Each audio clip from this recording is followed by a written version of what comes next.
It looks like the store is closed. Okay.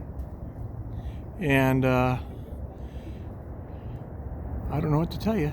I can't go inside because the store is closed here in San Jose, in North San Jose. So goodbye to Fry's.